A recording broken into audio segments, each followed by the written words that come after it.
करें। हाँ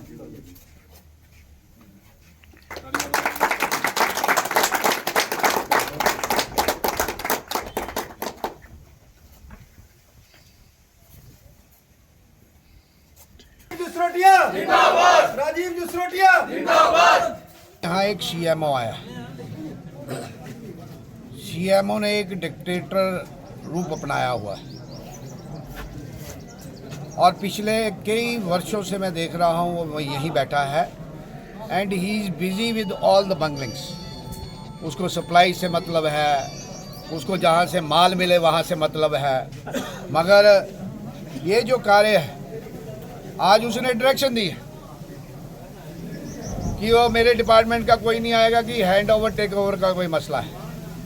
ये टेक्निकल बातें अपने घर में रखें। मैं आपके माध्यम से उसको वार्न करना चाहता हूँ। All the inquiries which needs to be done against you, और मेरे को कई शिकायतें लोगों की तरफ से आई। आज तक हम सोच रहे थे कि आज सुधरेगा कल सुधरेगा, उसने हमारे डोमेन में इंटरफेयर किया है और उसने जगह जगह फ़ोन करके इनको मना किया है। और गांव निवासियों को भी मैं कहना चाहता हूँ, क्योंकि अगर कोई सरकार प्रोजेक्ट बनाती है, पैसे हमने लाए, सरकार ने दिए, ये जो ब्यूरोक्रेटों की जो मोटी चमड़ी है, इस चमड़ी को इलाज करना हमें आता है। उसको अपने बिहेवियर, अपने कंडक्ट को सही करना होगा, दुरुस्त करना होगा।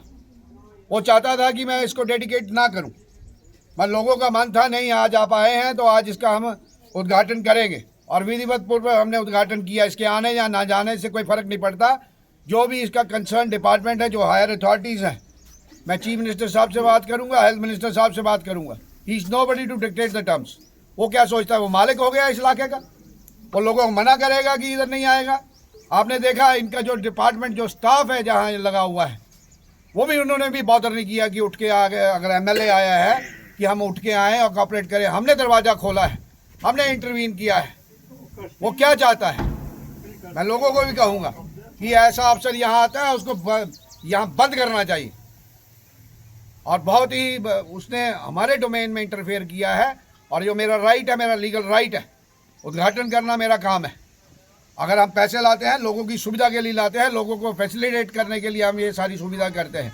और ये अपनी ब्यूरोक्रेसी दिखाएगा और सबको डायरेक्शन देगा, बीएमओ को डायरेक्शन देगा, एसडीएम साहब को कहेगा, पीडब्ल्यूडी वालों को कहेगा। Who is he? I want to know, होता कौन है? और जो जब से ये कठुआ में बैठा है, दवाइयों की बंगलिंग के अलावा इसने कोई काम नहीं किया। लोगों को तंग करने के अलावा इसने कोई काम नहीं किया। जो लोगों के काम हैं, जो लोगों की काम करने चाहिए, उस पर कोई ध्यान नहीं है। अगर हम एफर्ट्स करके, इधर डिस्प्यूट था, डिस्प्यूट को हल किया, इधर और परेशानियाँ थी, सारी चीज़ों को हल करके ये वो किया है। वो ये कहेगा कि हमने कब आना है कब नहीं आना है, ये डिसाइडेड था। मैंने प्लेट नहीं बनाई, प्लेट पीडब्ल्यूडी डिपार्टमेंट ने बनाई, उनकी सहमति से हुई, इनको इन्फॉर्म किया गया था, उसके बाद वो आया नहीं। I will see to it. ये क्या सोचता है, will go scot free? No, nothing, ऐसा कुछ नहीं होगा। और जो भी कंसर्न अथॉरिटीज़ है, मैं इससे बात करूंगा और मैं कहूँगा इसका ऑडिट करे। जहाँ ये बैठा है इसका ऑडिट हो, ये कर क्या रहा है यहाँ पे? जेब भरने के अलावा कोई काम नहीं किया इसने। और जहाँ लोगों की सुविधा देने की बात आती है, वहाँ ये बाधा बनते हैं। मैं पूछना चाहता हूँ इसको, और जो मेरा दायित्व है, he is not given me, ये लोगों ने मेरे को चुन के भेजा है। और जहाँ तक लोगों की बात है, वो क्या सोचता है कि वो नहीं आएगा तो उद्घाटन नहीं होगा, ये फंक्शनल नहीं होगा, ये डेडिकेट नहीं होगा। It's not possible. मेरा कड़ा संदेश है उसको। I have spoken to the authorities. Director को कोई परेशानी नहीं है, हायर अथॉरिटीज़ को कोई परेशानी नहीं है, मिनिस्टर को कोई परेशानी नहीं है। ये सबसे बड़ा सुप्रीम बॉस हो गया।